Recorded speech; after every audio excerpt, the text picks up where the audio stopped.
सोप्या आणि सरळ पद्धतीने गणित समजून घेण्यासाठी आमच्या ABPS एज्युकेशनल यूट्यूब चॅनलला सबस्क्राईब करा, बेल आयकॉनला क्लिक करा आणि व्हिडिओ आवडल्यानंतर लाईक करा. आंतरलिखित कोन. जेव्हा कोनाच्या प्रत्येक भुजेवर कंसाचा एक एक अंत्यबिंदू असेल आणि कोणाचा शिरोबिंदू त्या कंसावरील एक बिंदू असेल परंतु तो अंत्यबिंदू नसेल, तेव्हा तो कोन त्या कंसात आंतरलिखित केला आहे असे म्हणतात. बघा, आंतरलिखित कोनाची व्याख्या पाहतोय. कोनाच्या प्रत्येक भुजेवर, कोनाच्या ज्या दोन भुजा आहेत त्या प्रत्येक भुजेवर कंसाचा एक एक अंत्यबिंदू असेल आणि कोनाचा शिरोबिंदू, ज्या बिंदूवर तो कोन तयार झाला आहे तो शिरोबिंदू त्या कंसावरील एक बिंदू असेल, त्या कंसाचाच एक बिंदू तो असेल परंतु कंसाचा अंत्यबिंदू नसेल, तेव्हा तो कोन त्या कंसात आंतरलिखित केला आहे असे म्हणतात. आता आकृतीवरून पाहूया. इथे एक C केंद्र असलेलं वर्तुळ आहे, त्यामध्ये कोन ADB काढला आहे. आता कोन ADB ने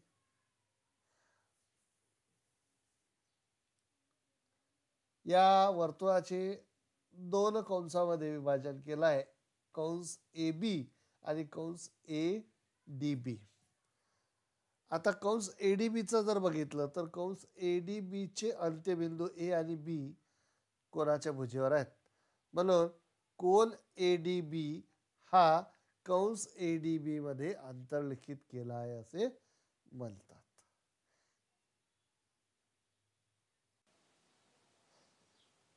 आंतरखंडित कंस. कोनाच्या प्रत्येक भुजेवर कंसाचा एकतरी अंत्यबिंदू असेल आणि अंत्यबिंदू खेरीज कंसाचे सर्व बिंदू त्या कोनाच्या अंतर्भागात असतील, तेव्हा तो कंस त्या कोनाने आंतरखंडित केला आहे असे म्हणतात. कोनाच्या प्रत्येक भुजेवर कंसाचा एकतरी अंत्यबिंदू असेल, अंत्यबिंदू सोडून राहिलेले सर्व बिंदू जे असतील ते त्या कोनाच्या अंतर्भागात असतील, आतल्या भागात असतील, तेव्हा त्या कंसाला त्या कोनाने आंतरखंडित केले असे म्हणतात. बघा, इथे आकृतीमध्ये ADB हा कोन काढलेला आहे आणि या ADB कोनामुळे वर्तुळाचे दोन कंसामध्ये विभाजन झालं आहे, कंस ADB आणि कंस AXB. इथे जर आपण बघितलं तर कंस AXB हा संपूर्णपणे कोन ADB च्या अंतर्भागात आहे. त्याचे अंत्यबिंदू A आणि B त्या कोनाच्या भुजेवर आहेत, म्हणून कोन ADB ने कंस AXB आंतरखंडित केला आहे किंवा कंस AXB हा कोन ADB ने आंतरखंडित केला आहे. आणखी एक आकृती पाहूया. इथे कोन ACB बघा, त्या ACB या कोनाच्या भुजेवर म्हणजे AC भुजेवर D बिंदू आहे, BC भुजेवर E बिंदू आहे. इथे ABDE हे वर्तुळावरील बिंदू आहेत. आपण जी व्याख्या पाहिली त्या व्याख्येनुसार कंसाचे अंत्यबिंदू कोनाच्या भुजेवर आणि उर्वरित सर्व बिंदू कोनाच्या अंतर्भागात असतील. इथे जर त्यानुसार बघितलं तर कंस AXB हा कोन ACB ने आंतरखंडित केला आहे. यासोबतच कंस DE वरच्या बाजूला बघा, कंस DE सुद्धा कोन ACB ने आंतरखंडित केला आहे, म्हणून कोन ACB ने कंस AXB आणि कंस DE आंतरखंडित केला आहे. आंतरलिखित कोनाचं प्रमेय पाहणार आहोत आपण. आंतरलिखित कोन आणि आंतरखंडित कंस याच्या मापावरून झालेला हे प्रमेय आहे. वर्तुळात आंतरलिखित केलेल्या कोनाचे माप त्याने आंतरखंडित केलेल्या कंसाच्या मापाच्या निम्मे असते. मग वर्तुळात आंतरलिखित केलेल्या कोनाचे माप. मग एक वर्तुळ काढूया, त्या वर्तुळामध्ये एक कोन आंतरलिखित करूया, बरोबर आहे. त्यानंतर या कोनाचं माप आपल्याला काढायचं आहे.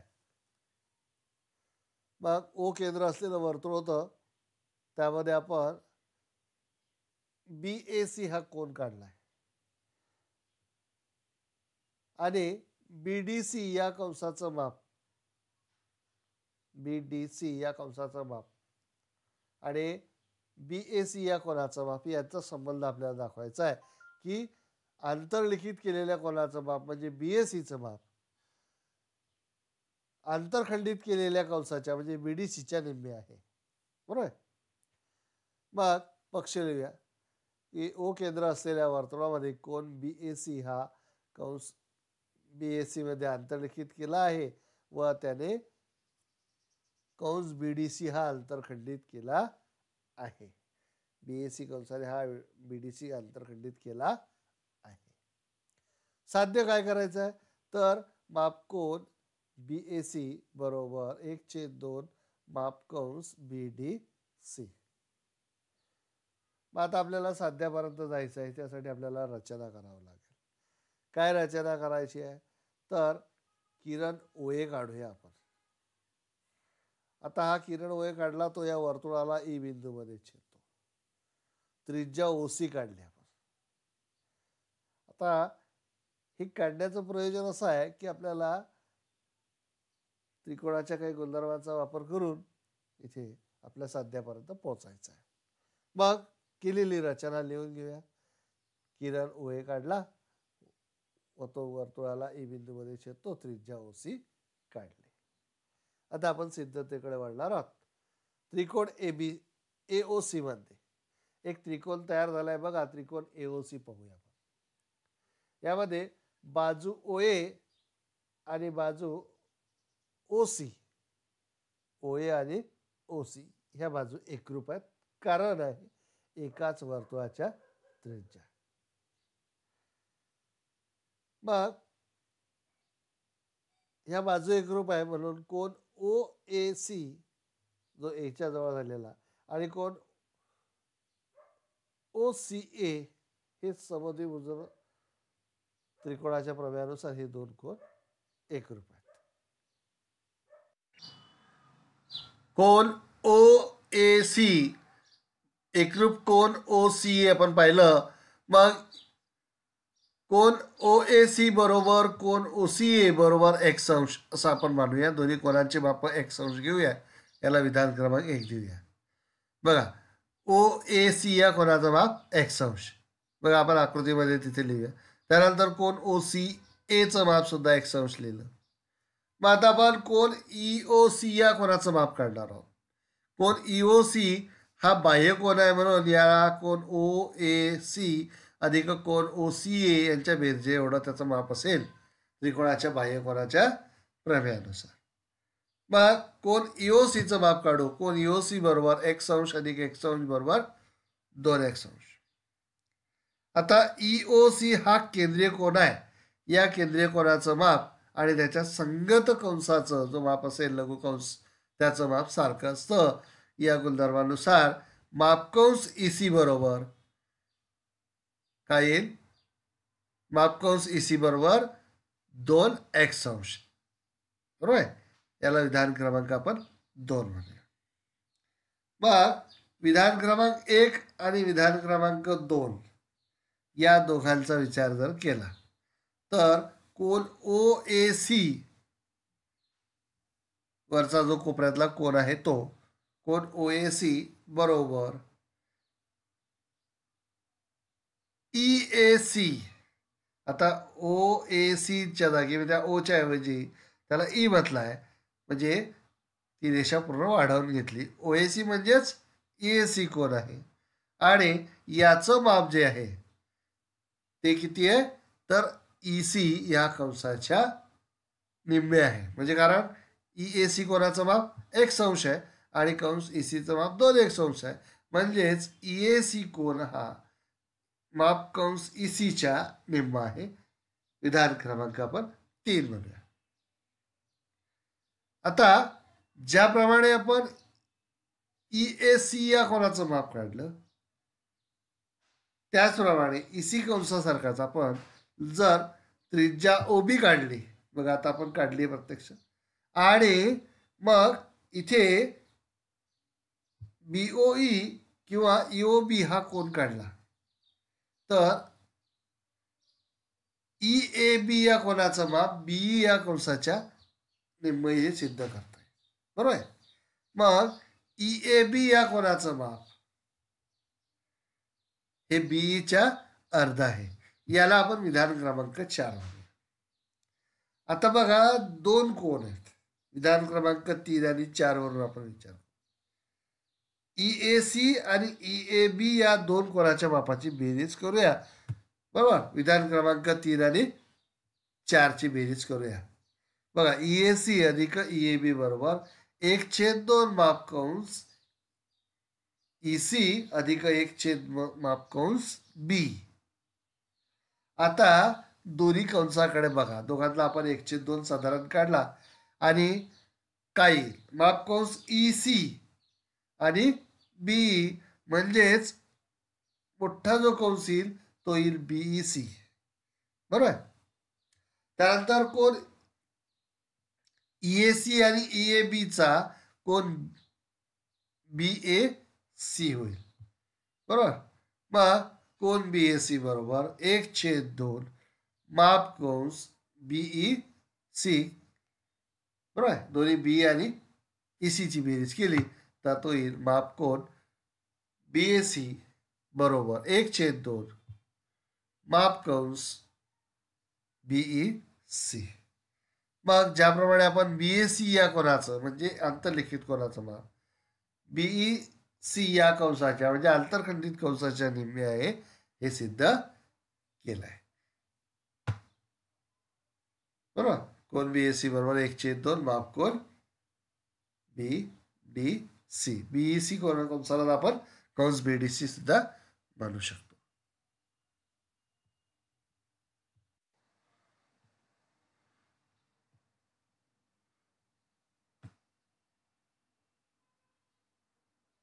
आंतरलिखित कोनाच्या प्रमेयाची उपप्रमेय.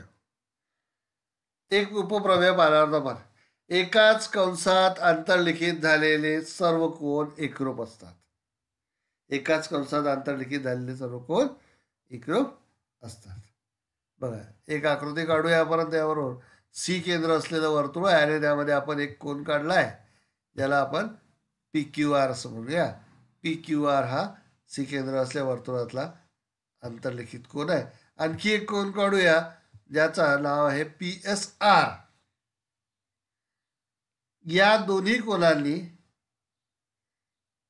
कोन PQR याच कंसामध्ये आंतरलिखित झालेले आहेत आणि हे दोन्ही कोन एकरूप आहे, म्हणजे PQR आणि PSR हे आपल्याला सिद्ध करायचं आहे. पहिल्यांदा पक्ष लिहूया.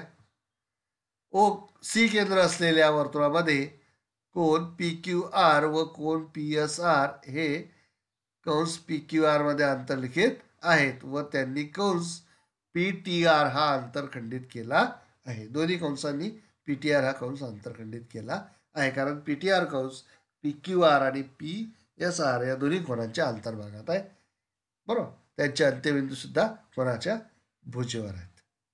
मग काय साध्य करायचं आहे, तर हे कोन एकरूप आहेत. म्हणजे कोणते कोन, तर कोन PQR एकरूप कोन PSR. मग सिद्धता पाहूया. आता C केंद्र असलेल्या वर्तुळामध्ये आंतरलिखित कोनाच्या प्रमेयानुसार, आंतरलिखित कोनाचं प्रमेय आपण आत्ताच पाहिलं की आंतरलिखित कोनाचं माप त्याने आंतरखंडित केलेल्या कंसाच्या निम्मे असतं. मग कोन PQR बरोबर 1/2 माप कंस PTR याला विधान क्रमांक 1 म्हणूया. त्याचप्रमाणे कोन PSR बरोबर 1/2 माप कंस PTR. PSR या कंसाचं माप सुद्धा PTRच्या अर्ध. विधान 1 व 2 वरून डाव्या बाजू सारख्या म्हणून उजव्या बाजू सारख्या. आणि मग कोन PQR बरोबर कोन PSR. आपल्याला जे साध्य करायचं होतं कोन PQR आणि कोन यावरील उदाहरण सोडूया. सराव संच 3.4. केंद्र ओ असलेल्या वर्तुळात जीवा AB ची लांबी वर्तुळाच्या त्रिज्येएवढी आहे. जी जीवा दाखवली आहे तिची लांबी वर्तुळाच्या त्रिज्येएवढी आहे. तर त्यावरून आपल्याला काही प्रश्न दिले आहेत. कोन AOB, कोन ACB आणि कंस AB यांची माप आपल्याला काढायची आहेत. मग पहिल्यांदा आकृती काढून घेऊया. ओ केंद्र असलेलं वर्तुळ आहे, त्याच्यामध्ये आपल्याला जीवा AB दिली आहे, जिची लांबी AB ची लांबी वर्तुळाच्या त्रिज्या एवढी म्हणजे OA आणि OB एवढी आहे. बघा, जीवा AB ची लांबी वर्तुळाच्या त्रिज्या एवढी आहे. मग छोटा जो एक त्रिकोण दिलेला आहे, त्रिकोण AOB मध्ये जर आपण पाहिलं तर AB, OA आणि OB ह्या तिन्ही बाजूची लांबी सारखी, बरोबर आहे. त्रिकोण OAB मध्ये AB बरोबर OA बरोबर OB, म्हणून त्रिकोण OAB हा समभुज त्रिकोण आहे. समभुज त्रिकोणाला समकोन त्रिकोण म्हणतात. म्हणून याचा प्रत्येक कोन हा 60 अंशाचा असतो. म्हणून कोन AOB चं माप 60 अंश आहे. आता समभुज त्रिकोणाचा कोन असल्यामुळे कोन AOB हा 60 अंशाचा आहे. AOB हा केंद्रीय कोन आहे. मग केंद्रीय कोनाचं माप आणि त्याच्या संगत लघुकंसाचं माप समान असतं. म्हणून कंस AB चं माप जे आहे ते आहे 60 अंश. माप कंस AB हे 60 अंश. AOB कोनाच्या मापा एवढा असल्यामुळे, बरोबर. मग आपलं जे 3 साध्य दिलं होतं त्यापैकी आपण तिसऱ्या प्रश्नाचं उत्तर काढलं. कंस AB चं माप हे कोन AOB एवढं आहे म्हणजे 60 अंश आहे. त्यानंतर आपल्याला कोन AOB चंच माप विचारलं होतं, ते पण आपण काढलंय 60 अंश. कोन ACB चं माप काढायचं आता. ACB दुसऱ्या प्रश्नाचं उत्तर शोधतोय. ACB हा कंस ACB मध्ये अंतर्लिखित झाला आणि त्याने कंस AB अंतरखंडित केलाय. मग मापकंस AB काढताना ACB काढताना आपल्याला अंतर्लिखित कोनाच्या प्रमेयाचा वापर करावा लागेल, बरोबर. मग कोन ACB हा कंस ACB मध्ये अंतर्लिखित असून त्याने कंस AB अंतरखंडित केला आहे. मग माप कोन ACB बरोबर 1/2 माप कंस AB अंतर्लिखित कोनाचे प्रमेयाचा वापर. मग कोन ACB बरोबर 1/2 गुणिले कंस AB चा माप आपण काढला 1/2 गुणिले 60 अंश म्हणजे ते येईल 30 अंश. म्हणजे कोन ACB चं माप येईल 30 अंश. वळूया पुढच्या उदाहरणाकडे. सराव संच 3.4 मधलं पुढचं उदाहरण पाहूया. रेख RS हा केंद्र O असलेल्या वर्तुळाचा व्यास आहे. बिंदू T हा वर्तुळाच्या बाह्य भागातील बिंदू आहे. तर दाखवा की कोन RTS हा लघुकोन आहे. बघा, एक वर्तुळ काढलाय, त्याच्यामध्ये रेख RS हा त्या वर्तुळाचा व्यास आहे. O केंद्र असलेलं वर्तुळ असून त्याचा RS हा व्यास काढलाय. T बिंदू काढलाय ते आपण जो वर्तुळाच्या बाह्य भागात आहे. आता RTS आपण जर जोडले तर होणारा कोन जो आहे तो लघुकोन आहे हे आपल्याला सिद्ध करायचं. बघा, RT जोडला आणि TS जोडला तर RTS हा कोन लघुकोन आहे आपल्याला सिद्ध करायचं आहे. बघा, पहिल्यांदा आपण काय करू, वर्तुळावरील जे RT आपण काढले त्यावर वर्तुळाला छेदणारा बिंदू P दिला, तो P आणि S जोडून घेतला. मग इथे एक त्रिकोण आणखी तयार झाला, RPS. अर्धवर्तुळातला कोन आहे तो, म्हणून कोन RPS बरोबर 1/2 माप कंस RS चे अर्धा. मग RS या कंसाचं माप किती असेल तर ते आहे 180 अंश. कारण RS हा वर्तुळाचा व्यास आहे. व्यासामुळे जे वर्तुळाचे 2 भाग होतात ते प्रत्येकी अर्धवर्तुळ असतात. मग कोन RPS बरोबर 1/2 गुणिले 180 अंश म्हणून कोन RPS बरोबर येईल 90 अंश, बरोबर आहे.